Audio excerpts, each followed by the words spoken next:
Physical refining செய்யப்பட்ட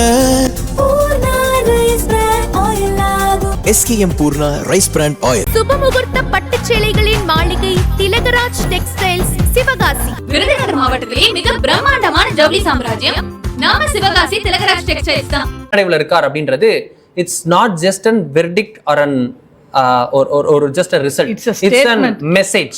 It's a statement. Sir இதில் இன்ட்ரெஸ்டிங்காக வந்து நம்ம ஒரே ஒரு டேட்டா அனலைஸ் பண்ணோம் அப்படின்னு நினைக்கிறோம். நம்ம வந்து தமிழகத்தில் வந்து கடன் பார்த்தோம்னா வந்து 10 லட்சம் கோடியை அடைஞ்சிருக்கும். இந்த 3 கட்சியுமே மாறி மாறி நிறைய வாக்குறுதிகள் கொடுத்தாங்க. இருக்கிறதுலயே வந்து உரிமை தொகை, மகளிர் உரிமை தொகை நான் மாசத்துக்கு வந்தா 2500 ரூபாய் என் அக்கா தங்கச்சி அம்மா வீட்டில் இருக்கிறவங்களுக்குலாம் தருவேன், தாய்மாமன் மோதிரம் தருவேன், தாலிக்கு தங்கம் தருவேன்னு திரு விஜய் அவர்களும் எக்கச்சக்க வாக்குறுதிகள் கொடுத்துருக்காரு. கடன் ஆல்ரெடி தமிழகத்தில் 10 லட்சம் கோடி இருக்கு, மாசம் 2500 ரூபா தரேன்னு சொல்லியிருக்காரு. அதுக்கு மட்டும் ஆகும் செலவு எவ்வளோ அப்படின்னு பார்த்தோம்னா அதே மகளிர் உரிமை தொகை 1.3 கோடி குடும்பங்களுக்கு கொடுத்தாலே ஒரு மாசத்துக்கு 39,000 கோடி ரூபாய் அவங்க செலவு பண்ணி ஆகணும். சிம்பிள். நீங்க டிவிக்கு ஆட்சி அமைச்சால் அப்படின்னு சொல்றீங்க, நான் ஆட்சி அமைக்கிறத பத்தி பேசிட்டு இருந்தேன். ஓகே, ஆட்சி அமைக்கிறாங்க அப்படின்னு இஃப் கிளாஸ் போட்டு பேசுறோம் வச்சுக்கோமே. தாவேகா ஆட்சி அமைத்தால் முதல் ஆண்டில் அவருடைய செலவு 72,000 கோடி. அதே அதிமுக ஆட்சி அமைத்தால் அவருடைய முதல் ஆண்டு செலவு 74,000 கோடி. திமுக ஒருவேளை ஆட்சி அமைத்தால் அவருடைய முதல் ஆண்டு செலவு 56,000 கோடி. ஆனா இது எல்லாம் முதல் ஆண்டு தான். திமுகவிற்கும் தாவேகாவிற்கும் இது எல்லாமே கண்டினியூ ஆக இருக்கிறது. அதிமுகவிற்கு இந்த அவர்கள் கொடுத்த வாக்குறுதிப்படி முதல் ஆண்டு படி பார்த்தோம் அப்படின்னா அது வந்து 74,000 கோடியாக இருக்கும். அது பிறகு குறையும். ஏன் அப்படின்னா முதல் வருஷத்துல அவர்கள் 10,000 இமீடியட்டா தருவேன்னு சொல்லியிருந்தாங்க. அதுக்கப்புறம் வருஷம் தரமாட்டாங்கன்றனால அவர்களுக்கு அது குறை இருக்கிறது. வேற தாவேகாவிற்கு இப்போ அவர்கள் இருக்கிற நிலைமையில தாவேகா தான் ஆட்சி அமைக்கிறது என்றால் அவர்கள் சொன்ன வாக்குறுதிகளில் பிரைமரி விஷயங்களை மட்டும் நிறைவேற்றணும். அதாவது லாங் ஸ்கீம்ஸ், இன்னைக்கு விதை போட்டு 4 வருஷம் கழிச்சு திட்டங்கள் திறக்கப்படும், அதெல்லாம் வேணாம்.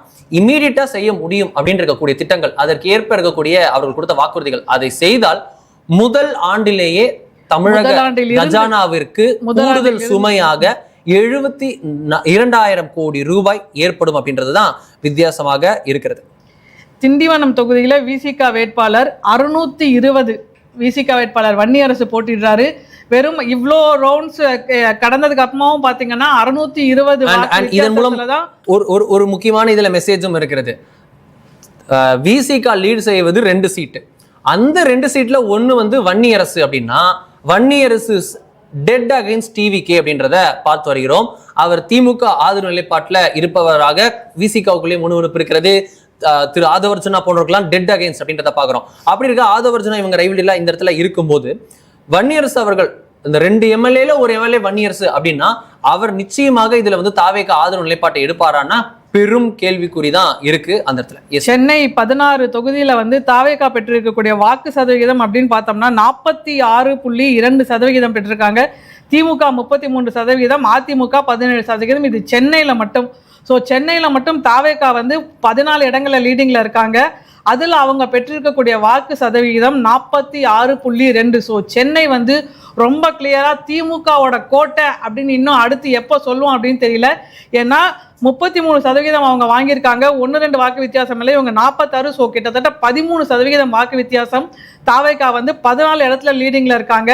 துறைமுகம், சேப்பாக்கம் 2 இடத்துல இருந்தால், அதையும் சேப்பாக்கம்ல பார்த்தோம்னா இப்போ பார்த்தோம்னா வெறும் 800 அந்த அளவில் தான் வாக்கு வித்தியாசத்தில் வந்து உதயநிதி அவர்கள் வந்து முன்னிலையில் இருக்காங்க.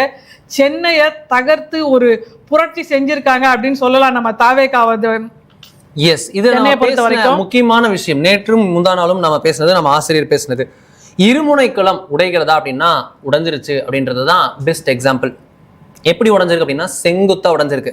இருபெரும் திராவிட கட்சிகள் லெகசி பார்ட்டிஸ் உடைய அவர்களுடைய இருமுனை ஆட்சி நிர்வாக களம், அந்த ரொட்டீன், அந்த ஒரு இது இருக்கும்ல, அது முடிந்தது.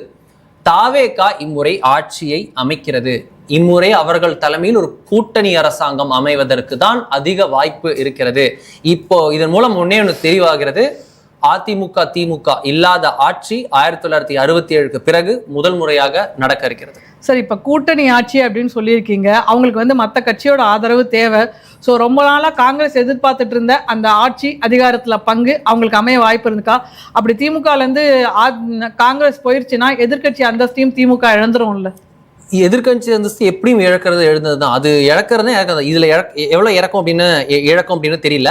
இப்ப நம்மளுடைய நம்பர் படி பார்த்தோம் அப்படின்னா டிஎம்கே அலையன்ஸ் வந்து 61 சீட்ல கரண்ட்லி லீடிங்ல இருக்காங்க.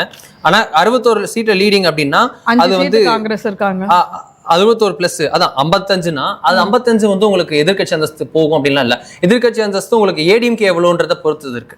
ஏடிஎம்கே டிஎம்கே முதல் முறையாக இருவரும் சேர்ந்து எதிர்கட்சியாக இருக்க போகிறார்கள்ன்றதுதான் நம்ம ஆசிரியர் ரொம்ப நாளா சொல்லிட்டு இருந்தாரு. ஒரு காலத்துல வந்து ஏடிஎம்கே டிஎம்கே சேர்ந்து கூட்டணி அமைக்கும்னு. இப்ப அவங்க 2 பேரும் சேர்ந்து கூட்டணி அமைச்சிட்டாங்கன்னா ஒருவேளை தாவேக்காவை வந்து அவங்க பட் அது நடக்காது.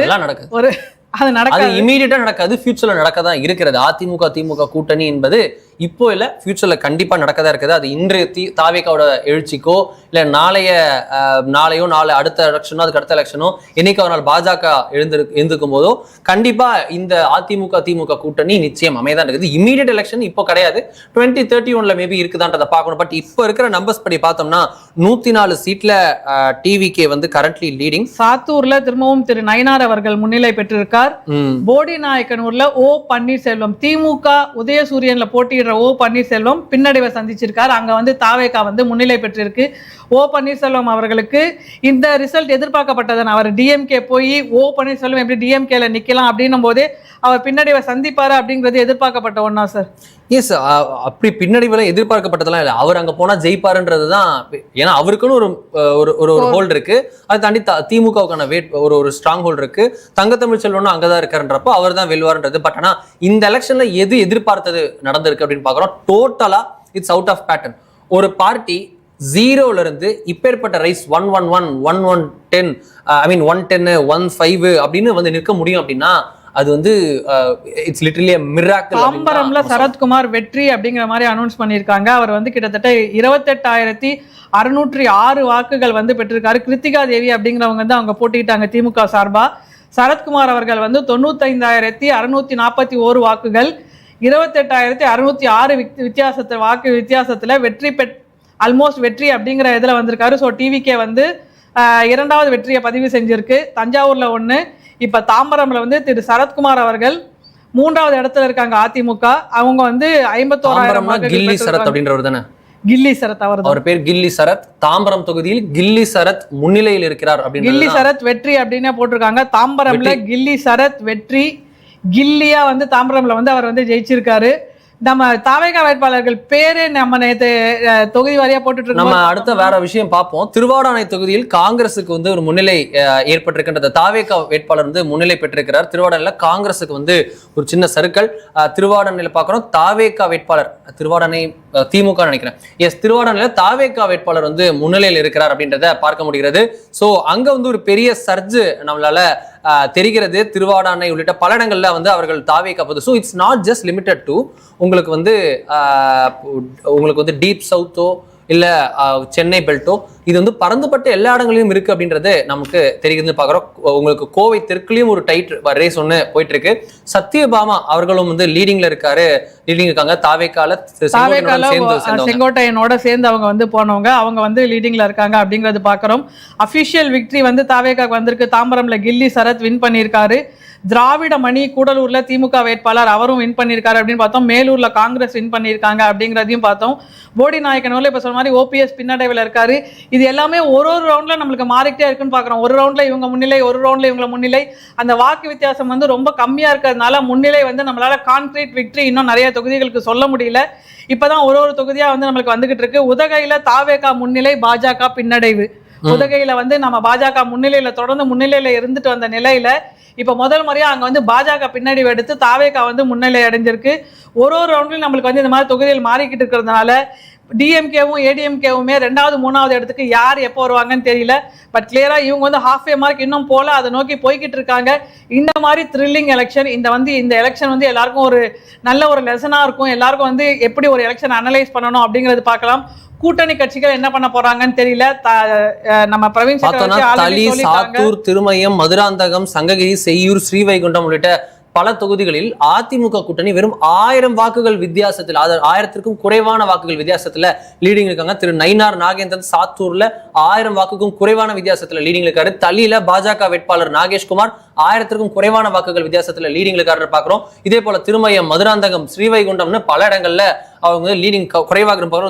மதுராந்தகத்துல பார்த்தோம் பிஜேபியுடைய என்டிஏ உடைய முதல் பொதுக்கூட்டமே அங்கதான் நடந்தது. சோ அந்த இடத்துல என்டிஏ லீடிங்ல இருக்கு. பிரதமர் நரேந்திர மோடி வந்துட்டு போன இடம் மதுராந்தகம். அந்த இடத்துல பிஜேபி என்டிஏ அலையன்ஸ் வந்து இப்ப கரண்ட்லி ஏடிஎம்கே கூட்டணி லீடிங்ல இருக்கு. மதுராந்தகத்துல மரகதம் குமரவேல் நினைக்கிறேன் ஏடிஎம்கே எம்எல்ஏ. சோ அவங்க வந்து மீண்டும் ஒரு முறை போட்டியிடுகிறார். அவருக்கு வந்து ஒரு சின்ன மைனர் லீட் இருக்கு அப்படின்றத பாக்குறோம். நம்ம வந்து இதுக்கு முன்னாடி பார்த்தோம் 1.5 கோடி வாக்குகள் எண்ணப்பட்டிருந்தது அப்படின்னு பார்த்தோம். இப்போ பார்த்தோம்னா 2.23 கோடி வாக்குகள் எண்ணப்பட்டுள்ளன. அதுல வந்து 45.7% வாக்குகளில் 16.3% தாவேகா வெற்றி பெற்றுள்ளது. அதாவது மொத்தம் வந்து 4.87 கோடி வாக்குகள். அதுல வந்து 2.23 அதாவது 45% தான் எண்ணப்பட்டிருக்கு. இன்னும் 50% மேல எண்ணப்பட வேண்டியது இருக்கு. அதுல வந்து 16% வந்து தாவேகா வெற்றி பெற்றிருக்கு. 80 லட்சத்துக்கும் மேல் வந்து அவங்க வந்து வாக்குகள் வாங்கியிருக்காங்க. இந்த எண்ண 2.23 கோடியில தாவேகா மட்டும் 80 லட்சம் வாக்குகள் வாங்கியிருக்காங்க. சுமார் 10 தொகுதிகளெல்லாம் 1000க்கும் குறைவான வாக்குகளிலேயே திமுக முன்னிலை வகிக்கிறது. 10 தொகுதியில வெறும் 1000 வாக்குகள் தான் டிஃபரன்ஸ். அதுலதான் வந்து திமுக முன்னிலை இருக்கு. அதனாலதான் அதே மாதிரி 13 தொகுதியில அதிமுக சொல்லுங்க.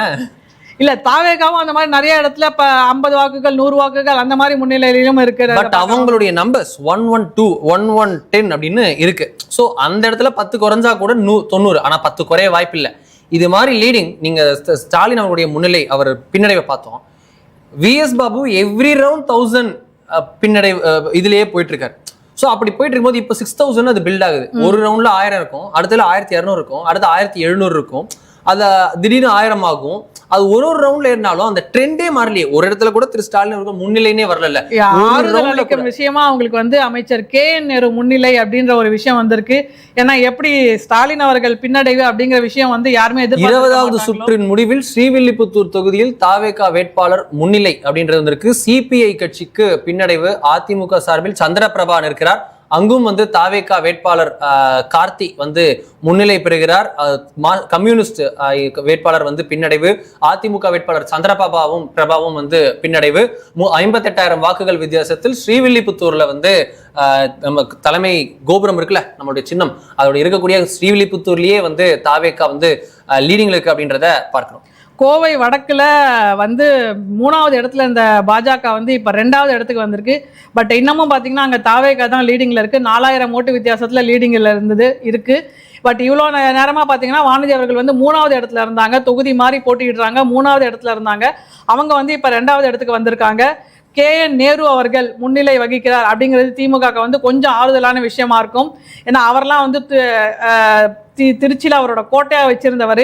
அவர் வந்து இப்ப முன்னிலை வகிக்கிறார் அப்படிங்கிறது பார்க்கலாம். டி நகர்ல தொடர்ந்து திரு ஆனந்த் அவர்கள் வந்து 9000 வாக்கு வித்தியாசத்துல கிட்டத்தட்ட முன்னிலையில இருக்காரு. அங்க வந்து போன வாட்டி ஜஸ்ட் ஒரு 100-200 ஓட்டா சார், அந்த வாக்கு வித்தியாசத்துல தான் திரு சத்யா அவர்கள் 137 அந்த வாக்கு வித்தியாசத்துல தான் திரு சத்யா அவர்கள் வந்து வெற்றி வாய்ப்பை தவற விட்டாரு. அவர் வந்து 3வது இடத்துல இருக்காரு அப்படிங்கிறது பார்க்கிறோம். ஸ்ரீபெரும்புத்தூர்ல திரு செல்வ பெருந்தகை அவர்கள் 22,000 வாக்கு வித்தியாசத்துக்கு மேல பின்னடைவில் இருக்காரு. சாத்தூர்ல பாத்தீங்கன்னா நீங்க சொன்ன மாதிரி வெறும் 198 வாக்கு வித்தியாசத்துல தான் திரு நயினா நாகேந்திரன் அவர்கள் வந்து கோவை தெற்குல 1000க்கும் குறைவான வாக்குகள் வித்தியாசத்தில் செந்தில் பாலாஜி முன்னிலையில் இருக்கிறார் பார்க்கிறோம்.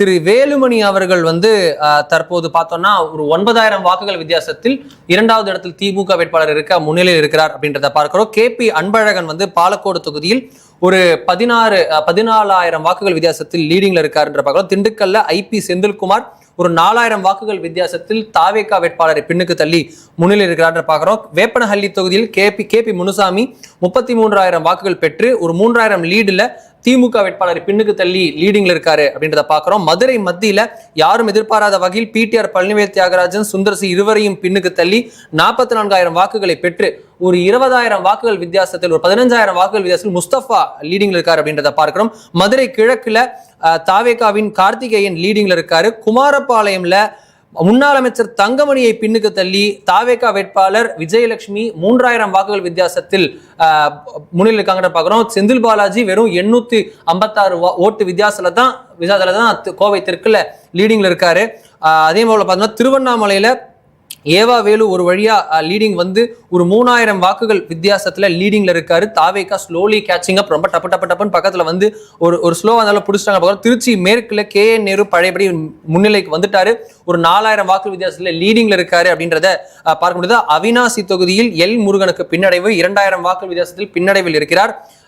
தாவேகா வேட்பாளர் 36,000 வாக்குகளுடன் 2000 வித்தியாசத்துல லீடிங் இருக்கார். காட்பாடியில பலமுறை சட்டமன்ற தேர்தலில் வென்று உள்ளே போன சட்டமன்றத்துக்கு போன திரு துரைமுருகன் பெரும் வீழ்ச்சியை கண்டிருக்கிறார், தோல்வி அடைகிறார் தாவேகா உடன்.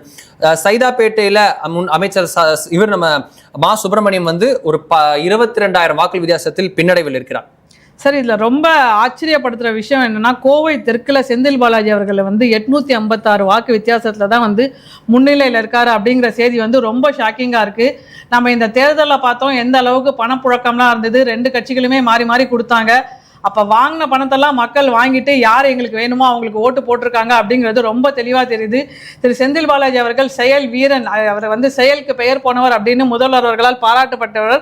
அவரே பார்த்தீங்கன்னா வெறும் 856 வாக்கு வித்தியாசத்தில் தான் பின்னடைவில் இருக்காரு. அப்படிங்கும் போது அவரும் ஒருவேளை கரூர்லேயே போட்டிட்டு இருந்திருக்கலாமோ அப்படின்னு நினைக்கிற அளவுக்கு, திரு செந்தில் பாலாஜியே நினைக்கிற அளவுக்கு இந்த ரிசல்ட் வந்து புரட்டி போட்டிருக்குன்னு எடுத்துக்கலாமா? இது இது வந்து சிம்பிள், அது அவருடைய கிரவுண்ட் கிடையாது. கோவை தெற்கு அப்படின்றது அவருடைய கிரவுண்ட் கிடையாது. கோவை தெற்குல முதல்ல கொங்கு வேளாள கவுண்டர்கள் அதிகமாக இருக்காங்கன்றதெல்லாம் மித்து. கோயம்புத்தூர் ஃபுல்லாக அப்படிலாம் கிடையாது. அது ஒரு சில செக்ஷன்ஸ் இருப்பாங்க, ஒரு இடத்துல இருக்காங்க, பட் இல்லாமலாம் இல்லை. அதுக்காக மெஜாரிட்டி இருக்காங்கலாம் இல்லை. கோவை தெற்கு அவர் கான்சென்ட்ரேட் பண்ணது ஏன் அப்படின்னா, அங்கே இஸ்லாமிய வாக்குகள் 40,000 வாக்குகள் குறைந்தபட்சம் இருக்கும், அங்கே உக்கடம் போன்ற பகுதிகள்லாம் இருக்கும். ஸோ அதெல்லாம் நமக்கு கிடைக்கும் அப்படின்னு கணக்கு பண்ணி அவர் போனார். As well as linguistic minorities இருக்காங்க. ஸோ இவங்கெல்லாம் வந்து அதிமுக போக மாட்டாங்க. பிஜேபி இருந்தால் பிஜேபிக்கு வேணா போடுவாங்க. ஆனால் பிஜேபி இருந்தால் மைனாரிட்டி ஓட்டு கிடைக்காது, அதிமுக ஓட்டு கிடைக்காது. ஸோ அவங்க எக்ஸ்சேஞ்ச் பண்ணிக்கிட்டாங்க. ஸோ நம்ம ஜெயிச்சிடலாம் அப்படின்னு கணக்கு பண்ணி போனார். பட் இப்போ நடக்கிறது என்னன்றதை பார்த்தோம் அப்படின்னா நமக்கு தெரிவது, செந்தில் பாலாஜி அவர் எதை குறிவைத்து போனாரோ அந்த மைனாரிட்டி வாக்குகளே, அந்த 40,000 கிட்ட இருக்கக்கூடிய அந்த இஸ்லாமிய வாக்குகளே அவருக்கு கிடைக்கல. இல்லைன்னா 800 வாக்குகள் வித்தியாசத்தில் இப்படி இருக்க மாட்டாரு. ஏன்னா 3வது இடத்துல திரு அம்மன் அர்ஜுனன் இருக்கார் அப்படின்றத பார்த்தாலே உங்களுக்கு தெரியணும். அந்த இடத்துல இதுக்கும் கோவை தெற்குல the campaign itself was between DMK and ADMK. Amman Arjunan versus Senthil பாலாஜின்றது தான் கேம்பெயினாவே இருந்தது. ஆனால் தாவேகா கேம்பெயின் கூட கம்மியா பண்ணலாம், இல்ல நீங்க கேம்பெயின் பண்ண கூட வேணாம், நாங்க வந்து விசில பார்த்து ஓட்டு போடுவோம், மக்கள் ஓட்டு போட்டிருக்காங்கன்றது மட்டும்தான் தெரிகிறது. தேமுதிக போலூர் தொகுதியில முன்னிலைக்கு வந்திருக்கிறதுன்றதை பாக்குறோம். ஒரு வழியா டப்புன்னு ஒரு நம்பர் வந்து 3570 வாக்கு வித்தியாசத்துல தொடர்ந்து முதல்வர் ஸ்டாலின் அவர்கள் பின்னடைவை சந்திச்சுட்டு வராரு. சட்டமன்றத்துக்கு அவர் போக முடியுமா அப்படிங்கிறது ஒரு பெரிய கேள்விக்குறியா இருக்கு. இந்த கேள்வி நம்மளுக்கு நேற்று வரைக்கும் இந்த கேள்வி நம்ம கேட்க கூட தோணி இருக்காது. பட் அவரை பார்த்தீங்கன்னா 3500 வாக்கு வித்தியாசத்துல பின்னாடி இருக்காரு. பெரம்பூர்ல திரு விஜய் அவர்கள் 23,000 வாக்கு வித்தியாசத்துல முன்னிலையில இருக்காரு. திருச்சி கிழக்குல 12,000 வாக்கு வித்தியாசம், 2 இடத்துல போட்டிடுறாரு.